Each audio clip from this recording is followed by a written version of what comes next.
What is up? It's your boy Hightower versus the world. I'm back with my latest discussion on UFC Fight Night 68, which took place in Nolens, Louisiana. That's how we say it down here.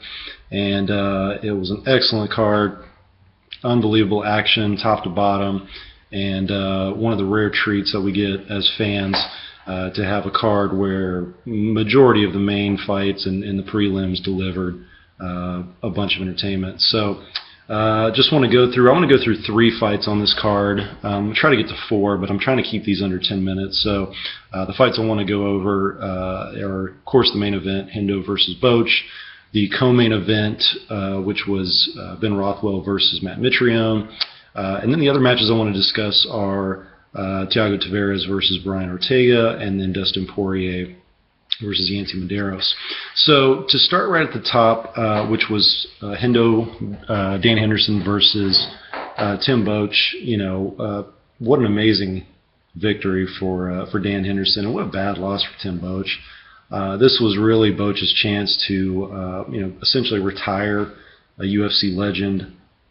Coming into this fight, Henderson, I think, had lost, I want to say 6 out of 7. That doesn't sound right, but maybe so. I know he's been on, the losing end of a couple of controversial decisions, and then the others were some, pretty decisive knockout losses. So coming in this fight, Tim Boch really had a chance to get his name back in the contention spot. He's faltered a little bit in his last few fights, but this was a chance to really redeem himself. And what did he do? He walked right into that H-bomb.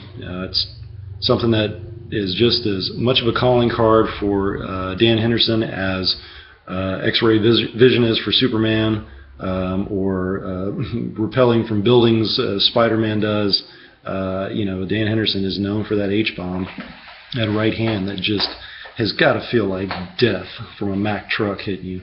The fight started off, I really anticipated Boch maybe trying to measure distance and keep away from that right hand, but it seems like he just kind of went right at him. No real attempt for a shot, as if he was trying to stand with him to look for a shot. There was never any of that. Walked right forward, and what did Hendo do? Sized him up perfectly and just unloaded that bomb on him. And watching that replay, I can't think of too many fighters that wouldn't go down from that shot. And that was as dead on the chin as you can get. And coming from a guy like Henderson that has, the rare knockout power, not many people are going to survive that. And then from there on, it was just a melee. Henderson, he's one of the best at swarming. He was a little more calculated, it seemed like, with him finishing the fight, because I think he learned from that Shogun fight that you can't really gas yourself out, because this guy may live, may survive, but he hit him with another devastating uppercut, Tim Boch, and that was all she wrote. Went down. Great victory for Dan. Watching the sport as long as I have, just going back to about 2004, I was super excited for him. My wife wants him to retire, and I do too. I think that would have been a perfect spot for him to say, I can't get any better than this. Thank you guys so much, and call it a career. Leave your gloves in the octagon. I like that tradition. And but he's going to fight on. He's 45. He's going to be 45, I believe. Which you're approaching that Randy Couture status. For the guy to be able to do that, what he did in that fight, and still, being somewhat of a conversation as a top 10 fighter at 45, and presumed not to be on TRT, is pretty amazing. So. I don't know what he's doing to maintain his knockout power, to maintain his athleticism at age 45, but whatever he's doing, it's working. So props to him. And as far as Tim Boch goes, that's a tough loss for him. I don't know where he goes from here. Definitely going to be starting off some of the lower rungs of the middleweight division. I don't think he'll get cut, but I think it's definitely probably the door is shut for his contendership on that title. So moving on to the co-main event, which was Matt Mitrione versus Ben Rothwell, 2 heavyweights going at it. Actually somewhat of an exciting fight in the first round as far as the exchanges. Mitrione's is so light on his feet, a lot of agility, cuts angles, has the ability to feint and deliver shots with his quick hands. He's got that Dominic Cruz kind of style where he dances around and really makes it hard for the opponent to kind of keep him boxed in and unload. He was doing that. Rothwell, he's just that guy that if he gets his hands on you and it gets it on you good, it's probably going to be a bad thing. It's probably going to be a bad night because he has such knockout power, and he doesn't look it. He doesn't look athletic, but he's a damn good MMA fighter. And you saw that when it went to the ground too. He immediately went for that choke, which had to feel like a fucking anaconda wrapped around your neck. And you saw how quick Mitrione tapped, and I think most people probably tapped that quick. I mean, he literally looked like he was driving his fist into Mitrione's trachea. I mean, jeez, a couple more seconds of that, and you may not be living. So he announced himself as a new contender for the title.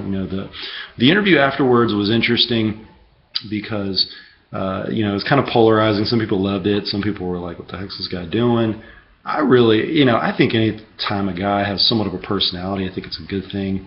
I think guys are realizing that, in the UFC, the formula is pretty cut and clear. You have to promote yourself. You have to somewhat make a character out of yourself. Don't make it super cheesy, but something that the fans can lash onto, whether they like it or not, or whether they think you're cheesy or not. Do something.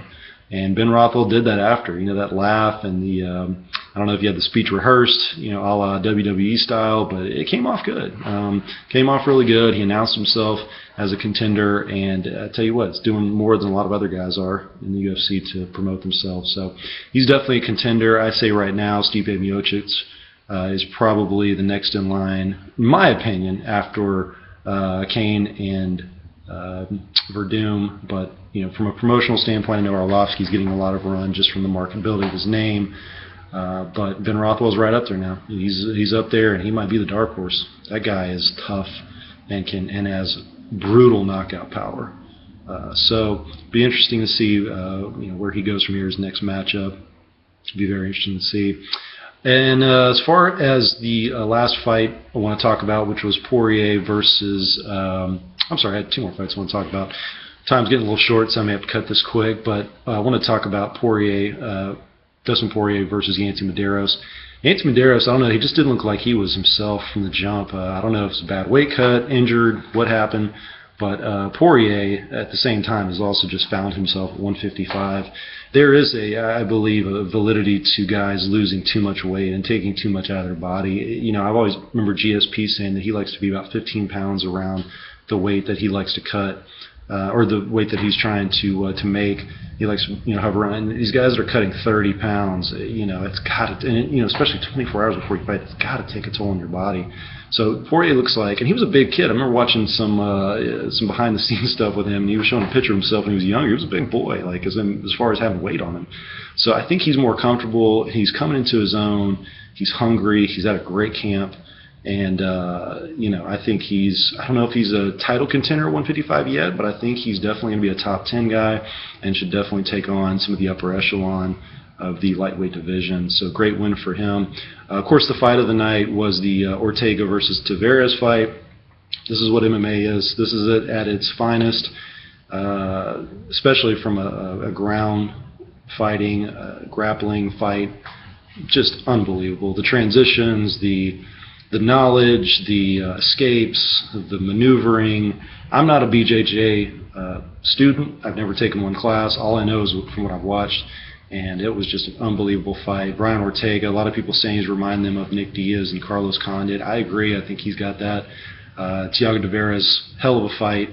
But Brian Ortega just announced himself as a new part of the 155 division. I believe that was 155. Yeah, 155. So I'm anxious to see how his career goes, but that was just an excellent fight, and can't wait to see more, really, from both guys. It was a great fight. Just to wrap up this most recent episode, as far as the production, as far as the event itself, I thought the pacing was really good.